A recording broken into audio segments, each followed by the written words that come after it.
start with a question that you may not predict around a conversation around vulnerability, but who here has ever had a dog? Put your hand in the up. Has ever known a dog? Seen a dog? Okay, we're on the same page here. You will understand that dogs have this move where they flip over on their back and they expose their belly, all furry.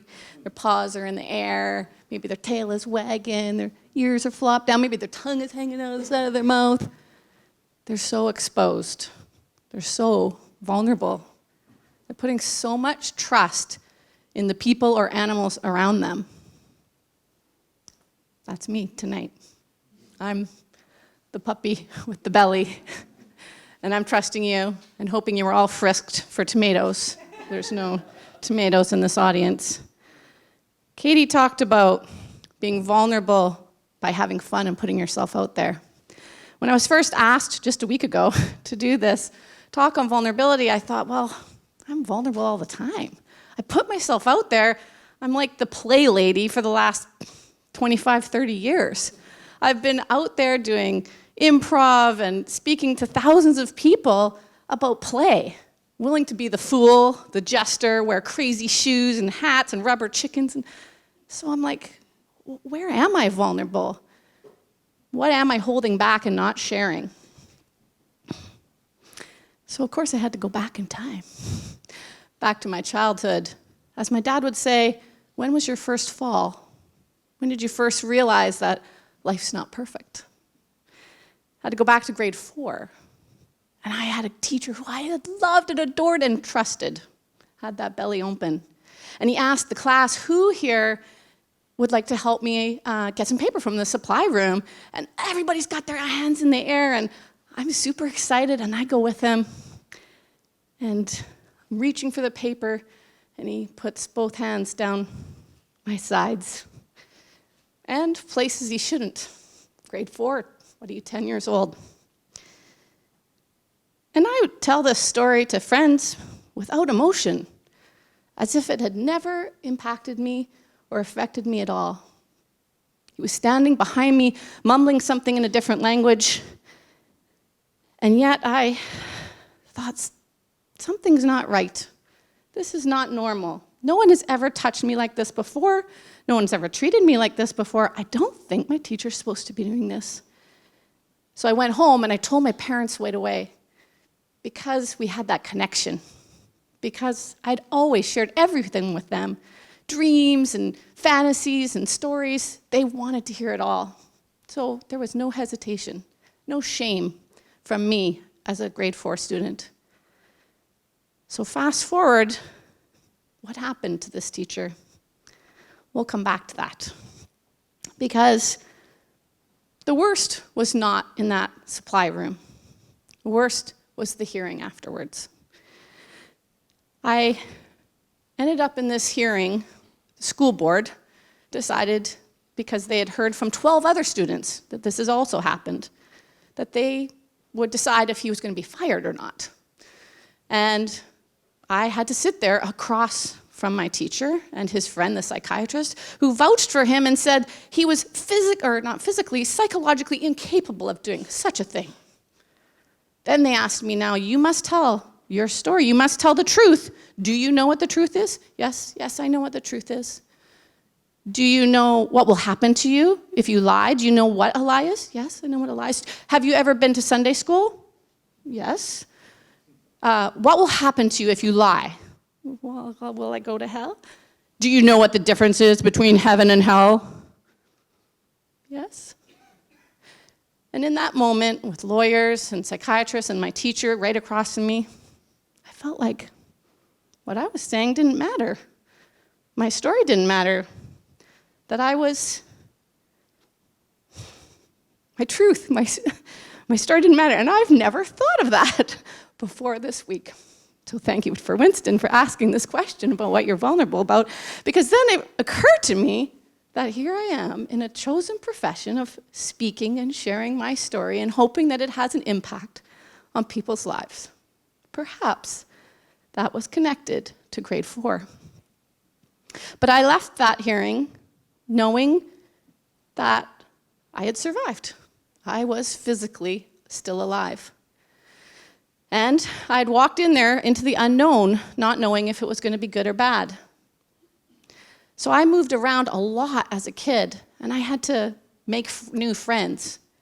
And perhaps that idea that I will survive, that if I connect, like my parents, that there's power in that, and keep playing and finding the fun, as Katie said, there was power in that. So those were my 3 lessons that I really felt like I carried through the drama of high school, through a divorce as an adult.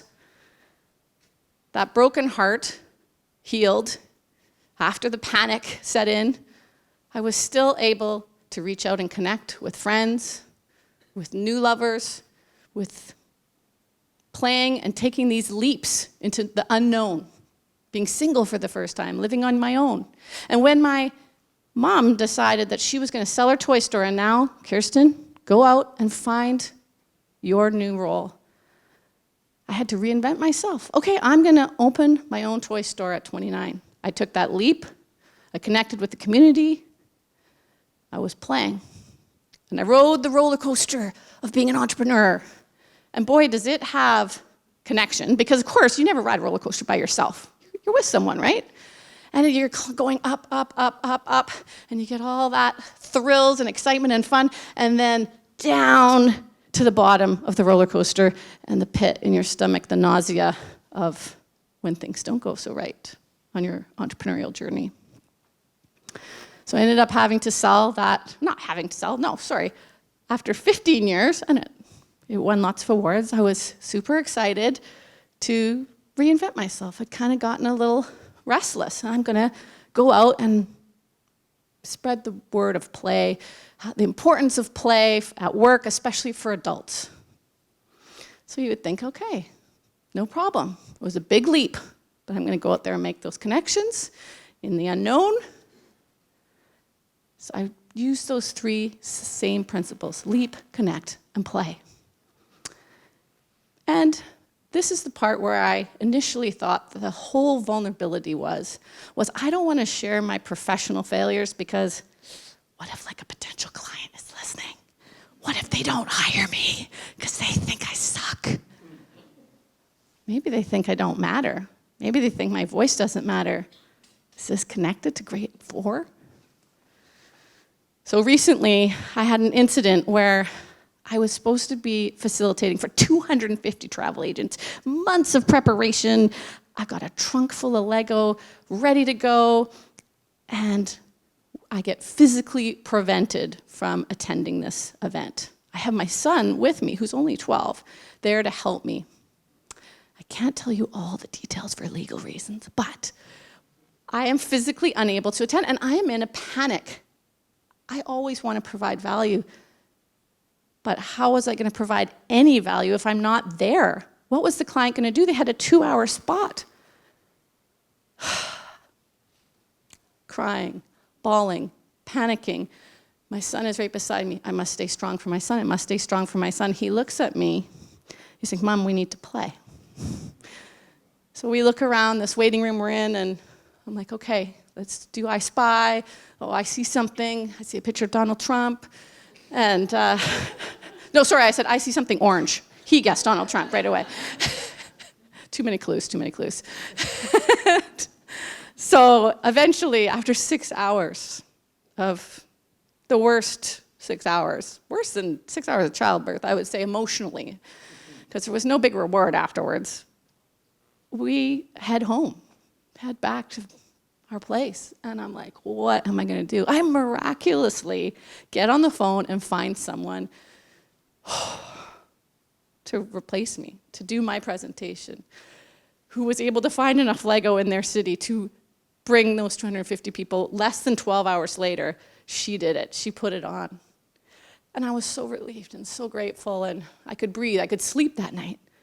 But the next day, I had to watch on social media as all the participants start popping up with, we're having such a great time, we're enjoying the Lego. And there's my presentation in the background and someone else presenting it. And I was so grateful and happy for her and the client and the participants. But there was a little sadness that it wasn't me doing it.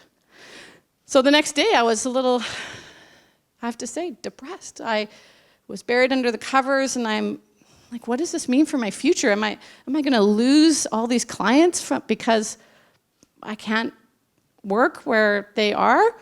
Or what's going to happen to my future? Do I just suck? Like, is this like pointless? And I looked outside, and it was beautiful and sunny, and I have to do my favorite way to play. I have to do the uncomfortable and get out of this bed, and I have to go to my favorite place, the lake. The lake where I had done a polar bear swim at sunset on January 1st. So I'm driving, and the sun is shining, and the birds are singing, and it might as well be a scene from like Cinderella. I've got the window down, and I see a beautiful deer prancing along on the side of the road off into the forest, and all of a sudden, I see out of the corner of my eye a flash of brown, and ba-dum, and then ba-dum under the car, and then ba-dum, the last under my right tire. Another deer had gone.